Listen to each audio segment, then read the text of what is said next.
오늘은 어버이 주일입니다. 어버이 주일을 달리 표현하면, 특별히 동양적인 관점에서 이 어버이 주일을 생각하면 어떤 주일이라고 표현할 수 있을까요? 어버이라는 그 단어 속에 힌트가 있습니다. 바로 부모와 자녀 주일이라고 해야 되겠죠. 어버이란 말 속에 부모와 자녀가 전제되고 있기 때문입니다. 공자는 인간관계를 5가지로 분류해서 설명합니다.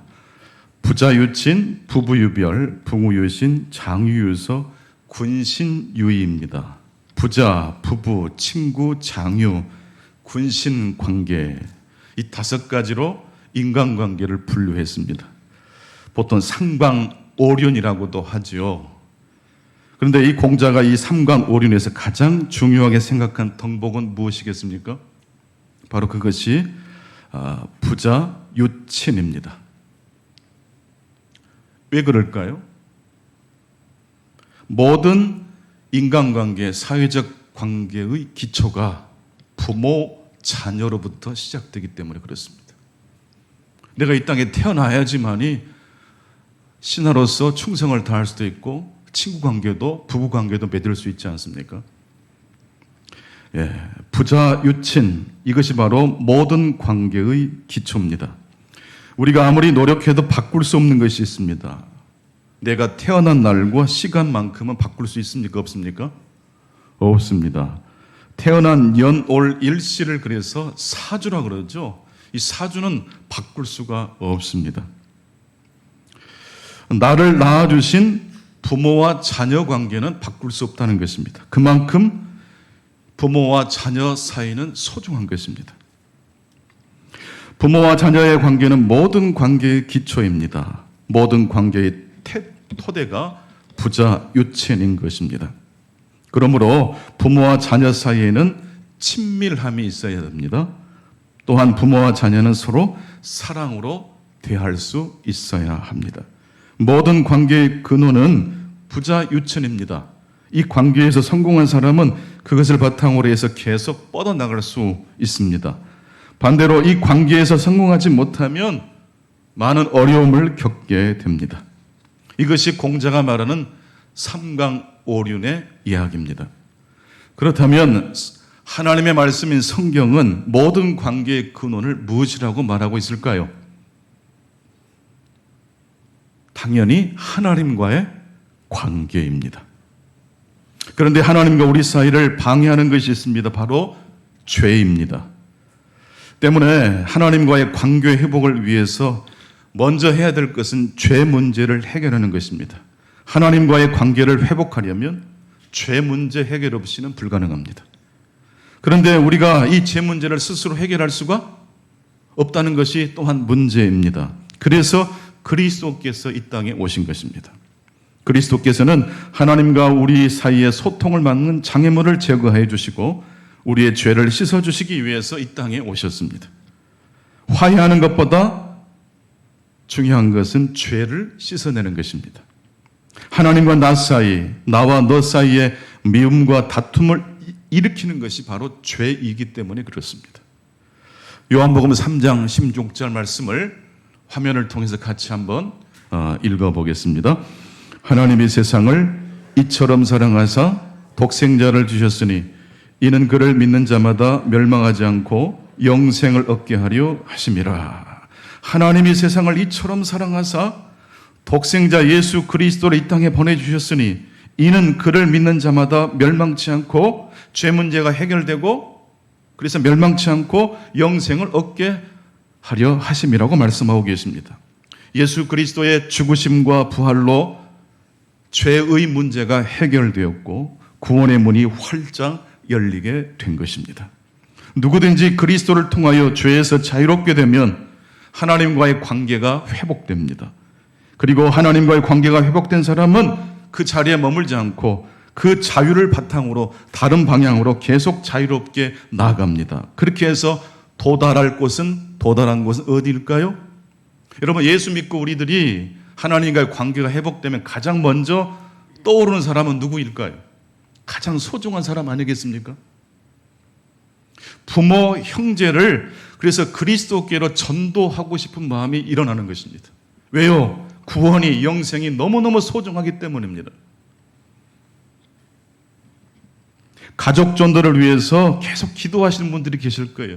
하나님께서 역사하셔서 부모님의 마음을, 자녀들의 마음을, 가족들의 마음을 터치해 주실 수 있기를 축원합니다.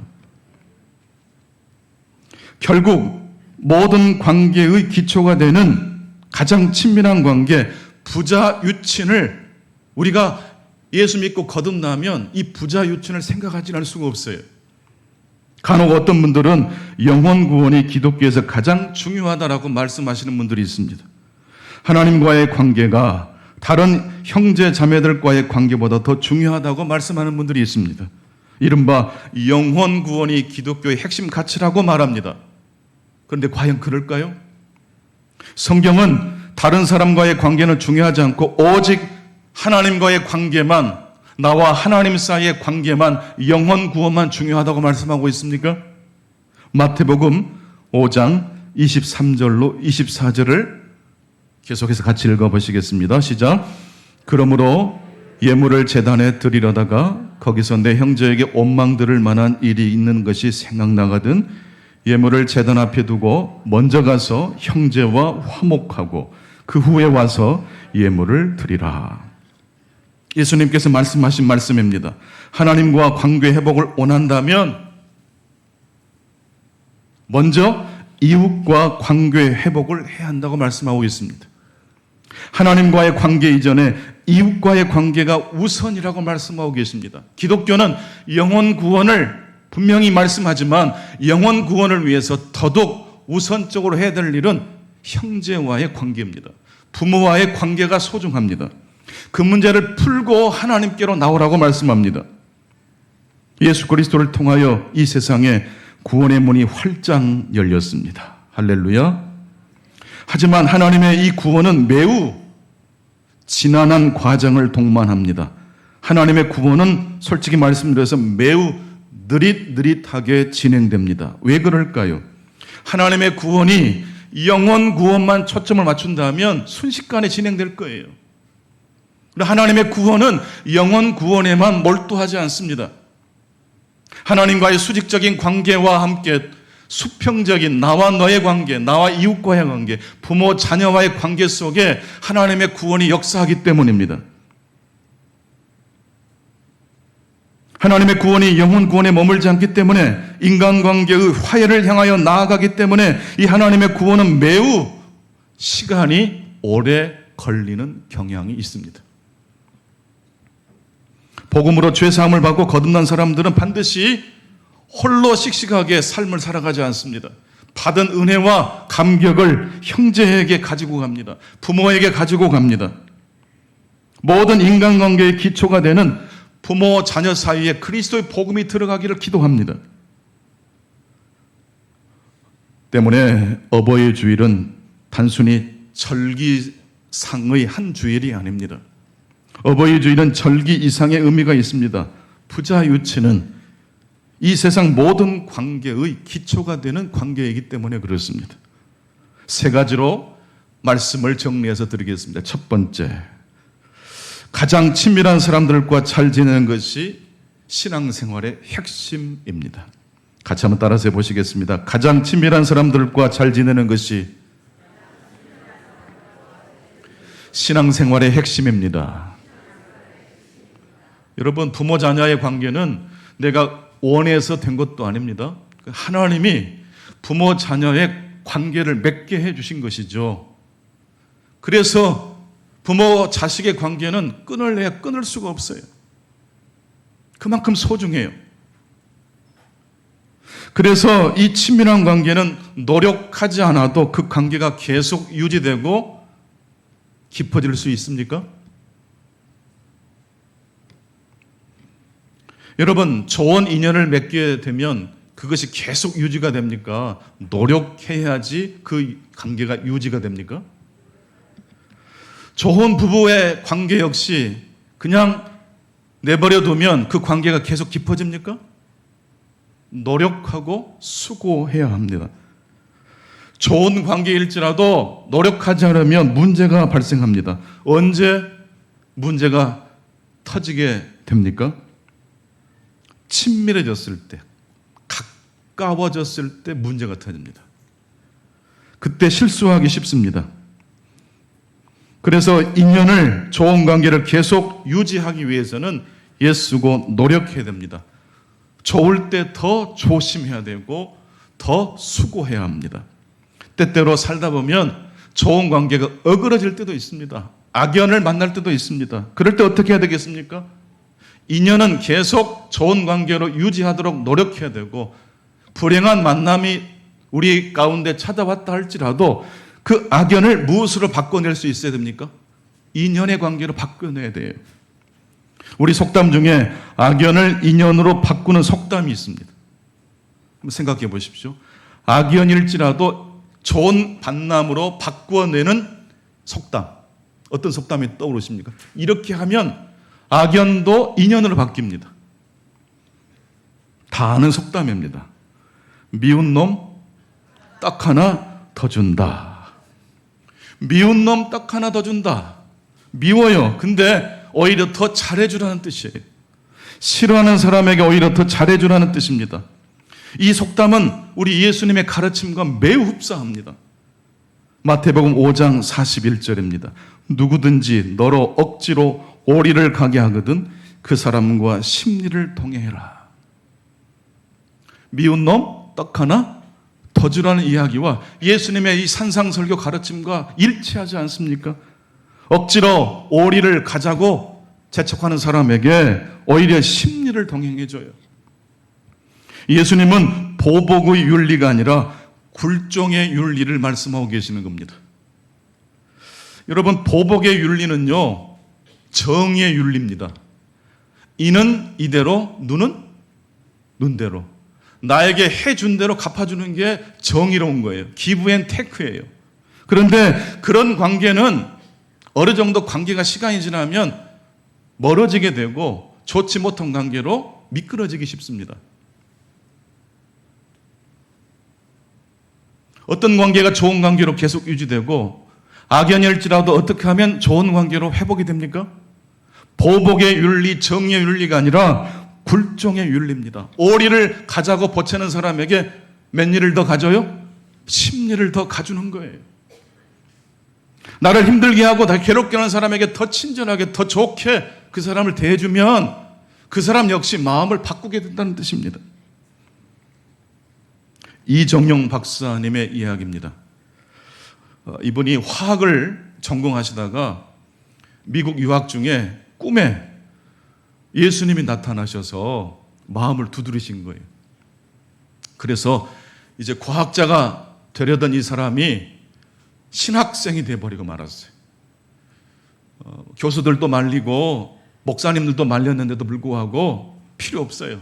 하나님의 그 소명에 불타올라가지고 그 천재적 머리를 가진 사람이 신학교를 가게 됐는데, 교수님께서 이 학생을, 이정용이라는 학생을 너무 아낀 나머지 추천서를 써줬어요. 이 사람은 석사 과정을 뛰어넘어서 박사 과정으로 공부시키면 될 거라고. 우수한 천재적인 사람이라고. 이 추천서를 받아든 이 신학교 교문처장 교수님이 오케이 하셨을까요? 기분 나빠하셨을까요? 엄청 기분 나쁘게 생각하셨어요. 동양에서 60년대 유학 온 거니까 얼마나 못 사는 나라, 대한민국에서 유학 온 학생이 뭔 공부를 잘한다고 추천서를 그따위로 써놨냐고. 절차를 하고 과정을 다 밟아야 되지 않냐고. 그렇게 우여곡절 끝에 신학교에 입학을 했는데 아니나 다를까 이 윤리학 교수가 이정용 학생을 괴롭힙니다. 이정용 교수도 그 교수가 너무 불편해요. 그래서 교수님이 먼 발치에서 발견되면 돌아서 가요. 그런데 마지막 졸업을 앞에 두고 이 교수님이 가르쳤던 과목이 윤리학인데 필수 과목이에요. 어쩔 수 없이 수강 신청을 해서 공부를 했는데 대충 했을까요? 엄청나게 열심히 공부했을까요? 엄청나게. 다른 과목도 열심히 했지만 이 과목만큼은 만점을 목표로 아예 그냥 노트, 책을 달달달 외워서 자기가 봐도 이건 A+예요. 그렇게 시험 답안지를 제출했는데 결과는 어떻게 됐을까요? 여러분들이 염원하시고 소망하신 대로 F점이 나왔어요.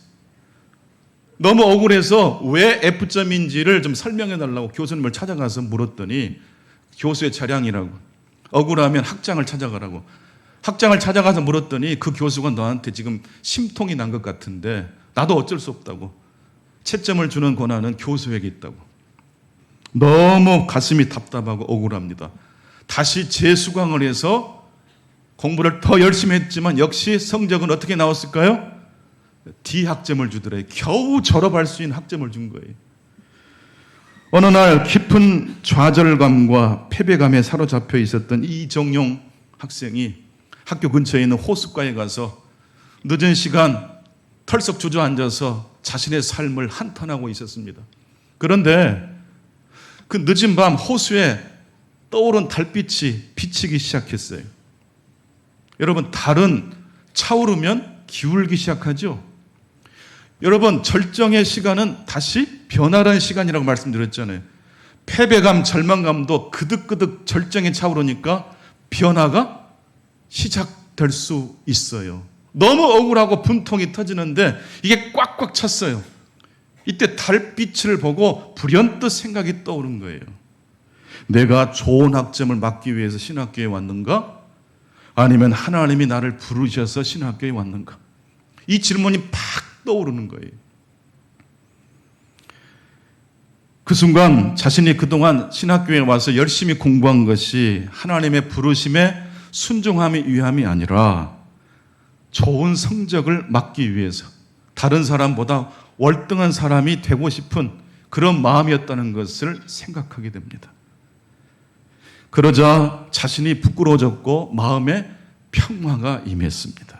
그때부터 F 학점이 불운이 아니라 축복으로 다가왔답니다.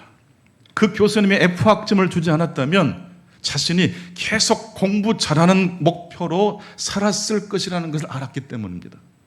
물론 공부 잘하고 좋은 성적 나오면 좋죠. 그러나 여러분, 신학교에 입학한 목적은 좋은 성적 받기 위함입니까?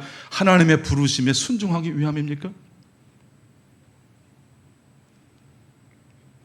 그렇게 정리가 되니까 자신을 괴롭혔던 윤리학 교수님이 자신을 깨우치기 위한 하나님의 은총의 도구였다는 생각이 떠올랐습니다.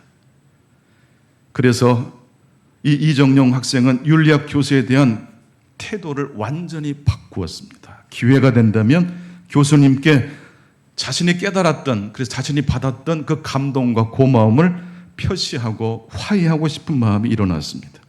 그러던 어느 날 교정에서 그 교수님을 만나게 된 겁니다. 교수님이 보이자 막 뛰어가는데 교수님도 뭔가 이상했는지 이정용 학생이 뛰어오니까 뭔가 찔려서 그런지 막 도망가시더래요. 더 빨리 달려가서 교수님 안녕하세요. 저 이정용 학생입니다. 오, 이정용 학생 반가워요. 그 순간 순식간에 두 사람 사이에 무거운 담이 허물어지기 시작합니다. 그리고 한참 이야기를 나누었고 대화를 나눈 도중 교수님도 자신이 잘못했노라고 그렇게 사과와 용서를 구하더랍니다. 졸업할 때 그 교수님은 이정용 박사의 졸업에 가장 축하해주는 사람으로 졸업식 내내 곁에 앉아 있었다고 합니다. 이것이 바로 굴종의 윤리가 우리에게 주는 축복입니다. 미운 놈 떡 하나 더 주는 것입니다. 반대로 눈에는 눈, 이에는 이라는 법칙이 있습니다. 내가 받은 대로 되돌려주는 법칙, 이거 잘못된 건 아닙니다. 이것이 바로 세상에서 말하는 정의의 법칙, 보복과 응징의 윤리입니다. 그런데 여러분, 굴종의 윤리보다 이 보복의 윤리가 더 힘이 셉니까? 세지 않습니까? 겉으로 볼 때는 보복의 윤리가 훨씬 더 강력한 것 같은데 여러분, 굴종의 윤리로 사람에게 대하는 것과 보복의 윤리로 사람에게 대하는 것과 둘 사이에 어떤 결과가 찾아오는지 이미 여러분들은 경험을 통해서 아실 거예요. 내가 좀 참고 미운 사람 떡 하나 더 주는 심정으로 좋게 대해줬을 때 관계가 회복되지 않습니까? 그것이 부모 자녀의 관계도 부부 사이의 관계도 다른 사람과의 관계도 그렇게 찾아올 줄로 믿습니다.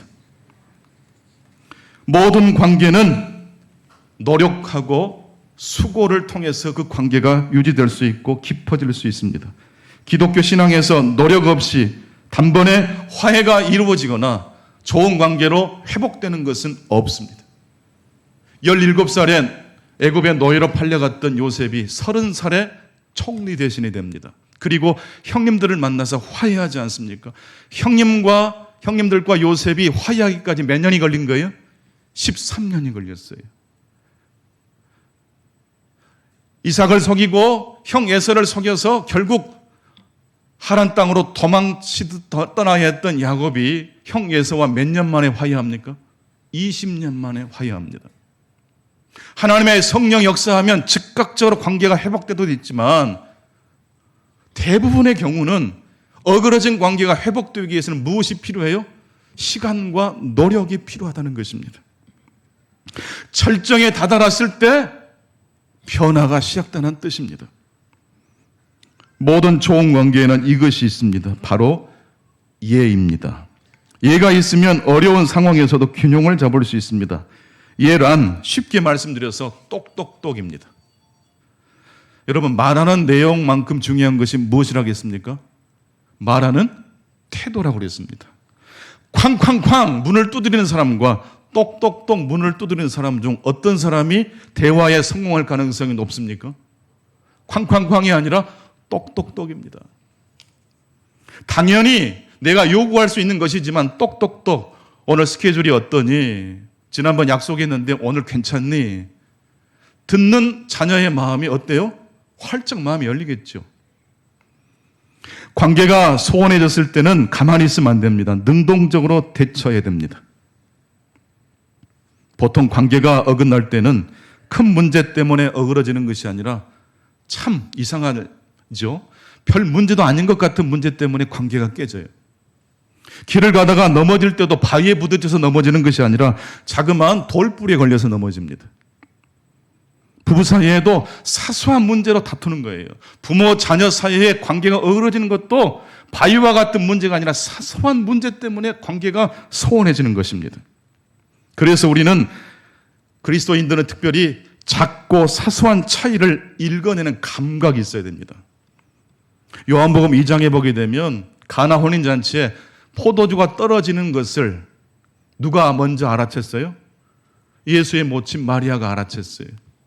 이게 예수 믿는 사람들의 특징이 돼야 됩니다. 예수 믿는 사람들은 작은 사소한 차이를 읽어내는 능력이 있어야 돼요. 그것을 한자로 기미라고 그래요. 기미. 기미 기자 작을 미. 사소한 낌새를 알아채는 거예요. 여보 무슨 기미가 보이지 않아요? 가만히 보니까 무슨 낌새가 좀 느껴지지 않아요? 애들 표정을 보니까 뭔가 좀 이상한 차이가 느껴지지 않아요? 부모는 자녀들의 표정을 보면 다 알아요.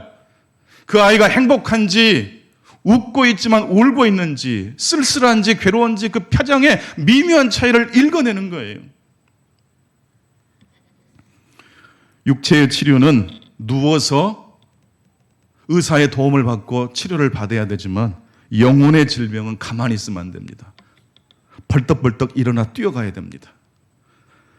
삭개오가 그랬고 수가성 여인이 그랬고 혈루증 걸린 여인이 가만히 있었기 때문에 치료받은 게 아닙니다. 더러운 정결하지 못한 손을 가지고 예수의 몸에 옷자락에 손을 댄 거예요. 문제를 해결하려면 가만히 있으면 안 돼요. 벌떡벌떡 일어나야 돼요. 기도하고 찾고 두드리실 수 있기를 축원합니다. 모든 관계를 잘 맺고 회복하는 데에는 노력과 시간이 필요합니다. 기억하십시오. 요셉은 몇 년 걸렸어요? 13년. 야곱은 몇 년 걸렸어요? 20년. 두 번째, 우리에게 주신 하나님의 말씀입니다. 아무리 눈이 밝아도 컴퍼스와 자가 없으면 원과 사각형을 그릴 수가 없다는 것입니다. 좋은 관계를 맺기 위해서는 원칙과 척도가 있어야 된다는 뜻입니다. 신앙의 회복, 관계의 회복은 그냥 되지 않습니다. 내가 노력한다고 되지 않습니다. 열심만으로는 안 됩니다. 원칙과 척도가 있어야 돼요. 어떤 분들은 꼴대를 자기 마음대로 움직이면서 대화하시는 분이 있어요. 그러니까 자녀가 화가 나서 도망가 버려요. 척도와 원칙은 움직이면 안 돼요. 그게 바로 에베소서 6장 1절로 4절에 나와 있어요. 좋은 부자 관계를, 부모 자녀 관계를 맺기 위한 하나님의 원칙과 척도가 있어요. 우리 같이 에베소 6장 1절로 4절 말씀을 읽어보시겠습니다. 시작. 자녀들아, 주 안에서 너희 부모에게 순종하라. 이것이 옳으니라. 내 아버지와 어머니를 공경하라. 이것은 약속이 있는 첫 계명이니 이로써 내가 잘되고 땅에서 장수하리라. 또 아비들아, 너희 자녀를 노엽게 하지 말고 오직 주의 교훈과 훈계로 양육하라. 유명한 말씀이죠. 이 말씀 속에 부자 유친을 하기 위한 좋은 원칙과 척도가 있습니다. 어떻게 하는 것이 좋은 관계를 맺을 수 있는 원칙과 척도입니까? 내용만큼 중요한 것이 태도라고 그랬고, 이 말씀의 내용만큼 중요한 것이 어떤 사람이 어떤 말씀을 읽어내느냐가 참 중요합니다. 여러분, 자녀들아, 누구에게 주신 말씀이에요? 자녀들에게 주신 말씀이에요. 이 말씀은 부모에게 주신 말씀이 아니에요. 근데 대부분 거꾸로 자녀에게 주신 말씀을 누가 읽어요? 부모가 읽고 자녀들 앞에 내밀어요. 야, 너 순종해야지, 공경해야지, 너 그래야 복받아.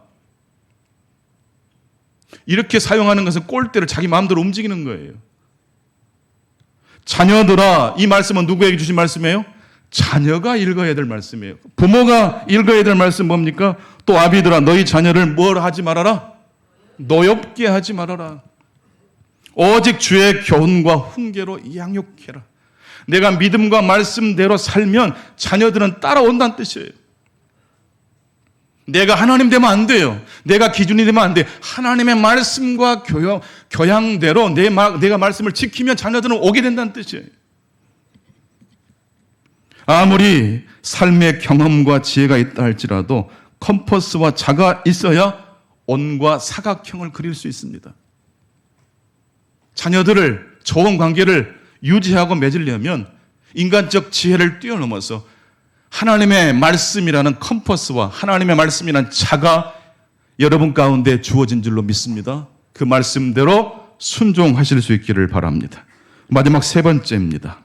어떻게 하면 좋은 관계를 계속 유지하고 어우러진 관계일지라도 좋은 관계로 반전시킬 수 있습니까? 신자는 눈이 보이지 않고 스텝이 꼬여도 기쁨의 춤을 출 수 있다는 사실을 알고 있어야 됩니다. 같이 한번 따라서 보시겠습니다. 눈이 보이지 않고 스텝이 꼬여도 기쁨의 춤을 출 수 있습니다. 역경이 와도 역경을 극복할 수 있는 길이 있다는 뜻입니다. 눈이 보이지 않고 스텝이 꼬여도 춤을 출 수 있습니다. 어떻게 하면 될까요? 마음의 문을 열면 됩니다. 마음의 문을 닫고 있는 사람은 자기의 생각과 다른 것을 받아들이지 못합니다. 이런 사람에게는 하나님의 서프라이즈 선물, 의외의 선물이 도착할 수가 없어요. 어제도 저희 집에 택배가 왔는데 중요한 택배였어요. 요즘 근데 띵동띵동 소리가 자꾸 그 잡상인들이 많이 오시고 또 이단들이 막 두드리니까 오늘도 그날이기다 싶어가지고 안 열어줬더니 아이고 제 큰아이가 저를 얼마나 원망하든지 아버지는 왜 문을 안 열어주셔가지고 그 택배가 너무너무 소중한 것이었는데 제가 욕을 바가지로 먹었습니다. 욕을 먹어도 싸다. 아유, 그랬습니다. 미안하다, 잘못했다, 다음에는 그러지 않을게. 어떠한 경우에도 춤을 출 수 있습니까? 스텝이 꼬여도 춤을 출 수 있습니까? 부끄러운 가운데 있어도 스텝과 관계없이 춤을 출 수 있습니까? 어떻게 하면 됩니까? 마음의 문을 활짝 하나님께 여실 수 있기를 축원합니다.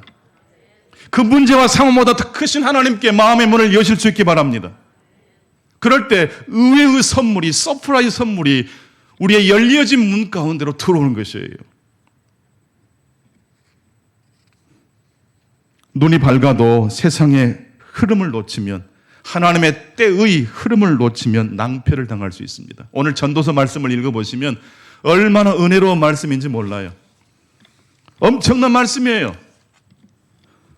우리 한번 성경을 찾아서 한번 전도 3장 1절부터 15절 말씀 한번 읽어보시는 데까지 한번 읽어보았으면 좋겠어요. 이 말씀은 해석이 필요 없어요. 읽은 대로 그대로 이해하시면 돼요.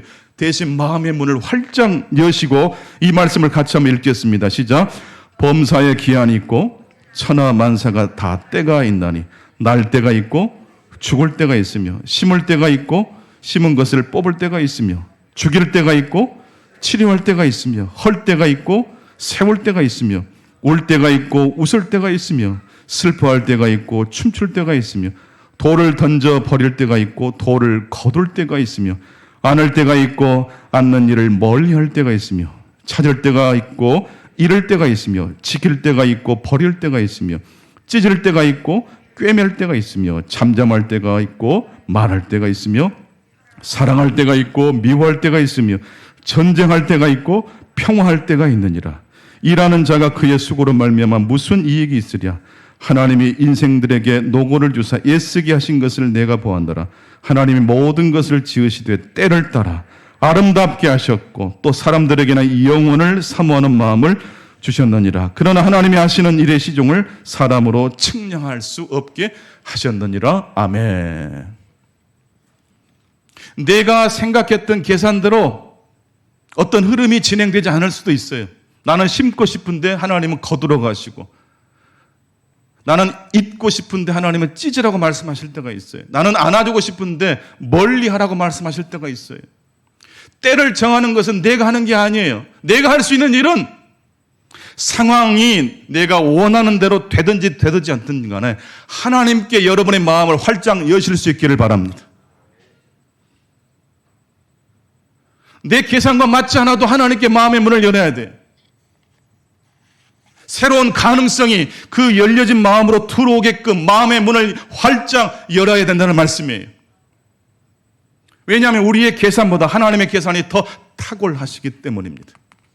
F학점이 오히려 이종용 박사를 소명의 자리로 인도했던 것처럼, 그게 없었다면 그저 공부 잘하는 우등생으로 졸업하고 하나님의 소명보다 사람들에게 인정받는 것을 더 우선순위로 삼았을 거예요.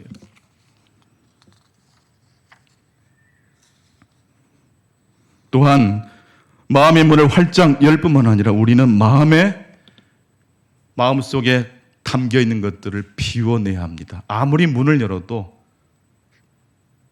비워있지 않으면, 속이 꽉 차 있으면 그리스도를 영접할 수 없고 하나님의 예기치 못한 선물을 받을 수가 없습니다. 그것이 후회가 됐든 낙심이 됐든 좋은 것이 됐든 마음의 문을 여시되 여러분의 마음을 채우고 있는 것들을 다 비워내실 수 있기를 바랍니다.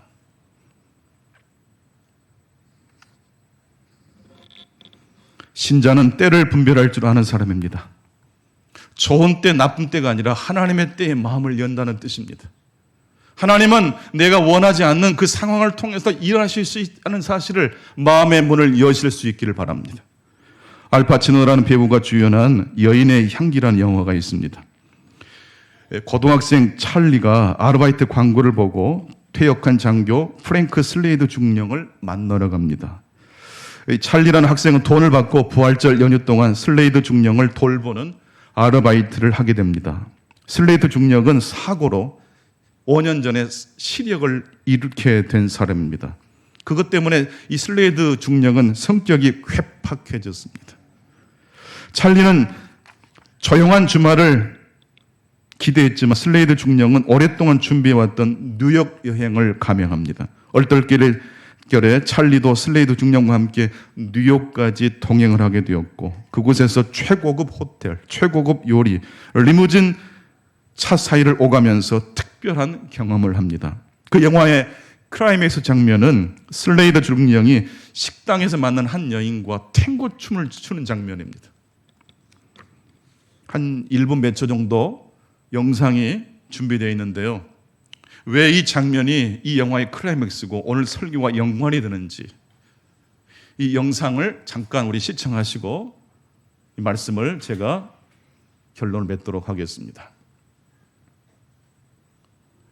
예, 영상 준비됐으면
네.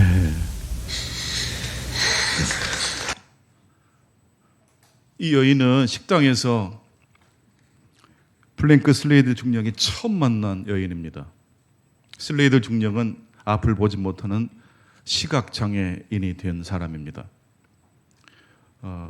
여인에게 다가가서 나랑 탱고를 추지 않겠냐고 했을 때 여자는 추고는 싶은데 자신이 춤을 잘 못 춰서 걱정된다. 혹시라도 스텝이 꼬여서 당신의 발을 밟을까 봐 죄송스럽고 두렵다고. 이때 슬레이드 중령이 그 여인을 향해서 이렇게 말합니다. 스텝이 엉키면 그게 바로 탱고입니다. 같이 해보실 거예요. 스텝이 엉키면 그것이 바로 인생의 탱고입니다. 여러분, 전도 3장에 보게 되면 다 때가 있다고 말해요. 아마 나이가 지긋하신 분들이 이 말씀을 읽으면 그래, 내가 지금 노년의 때, 근력도 떨어지고 허리도 굽어지는 인생의 황혼기의 때라고 생각하시면서 약간 후회가 되고 서글픈 생각도 들어오실 겁니다. 하지만 여러분, 시각장애를 가지고 있었던 이 주인공 슬레이드 중령은 눈을 보지 못했기 때문에 눈의 감각을 잃었지만 그래서 오히려 더욱더 섬세하고 예민해진 다른 몸의 감각을 가지고 리듬을 놓치지 않고 상대의 리듬에 자신의 호흡을 조절합니다. 상대의 스텝을 위해 자신의 스텝을 멈출 줄도 알고 자신의 춤 솜씨를 뽐내지 않으면서 상대를 빛나게 해줍니다. 서두르는 상대를 편안하게 리드해주는 여유가 있습니다. 산전수전, 공중전을 겪었기 때문입니다. 상대방이 주눅들지 않고 춤을 출 수 있게 슬레이드 중령은 리드합니다. 어쩌면 우리 그리스도인들도 인생의 탱고를 추는 사람이 아닐까 싶습니다. 우리가 이 세상에 존재하는 것만으로도 우리는 이미 누군가의 도움을 받으면서 살고 있고 누군가에게 누를 끼치면서 살고 있습니다. 세상에 이미 끼친 누를 조금이나마 줄이기 위해서라도 타인을 배려하고 하나님의 말씀을 척도로 삼으면서 인생의 때를, 흐름을 파악하면서 멈춰야 될 때 멈추고 일어나야 될 때 일어나고 앞이 보이지 않고 기력이 쇠해지면 그 나름대로 하나님이 주시는 리듬과 감각을 힘입어서 다른 사람과 더불어서 인생의 탱고를 멋지게 추실 수 있기를 바랍니다. 삶이 꼬이고 복잡해지고 가던 길에서 넘어질 때가 있습니다. 그럴 때 스텝이 엉키면 그게 바로 인생의 탱고라고 외쳐보십시다. 마음의 문을 여전히 하나님께로 활짝 여실 수 있기 바랍니다. 그럴 때 열려진 그 마음으로 의외의 하나님의 선물이 찾아오게 될 줄로 믿습니다. 오늘도 하나님의 은혜와 평강이 함께 하시기를 축원합니다. 하나님 아버지 감사합니다. 어버이 주일을 맞이하여서 우리 사랑하는 모든 성도님들 한 분 한 분 가운데 위로와 평강으로 함께해 주옵소서. 눈물과 고통으로 지난 세월을 지내오신 분들을 특별히 함께 하시고 하늘의 소망과 위로로 저들의 찢어진 가슴을 이어주시고 여전히 하나님의 나라를 향하여 소망과 믿음을 가지고 삶의 곤고함을 견디고 멋진 인생의 탱고를 하나님과 이웃과 성도님들과 함께 추면서 살게 해 주옵소서. 예수님의 이름으로 기도하옵나이다. 아멘.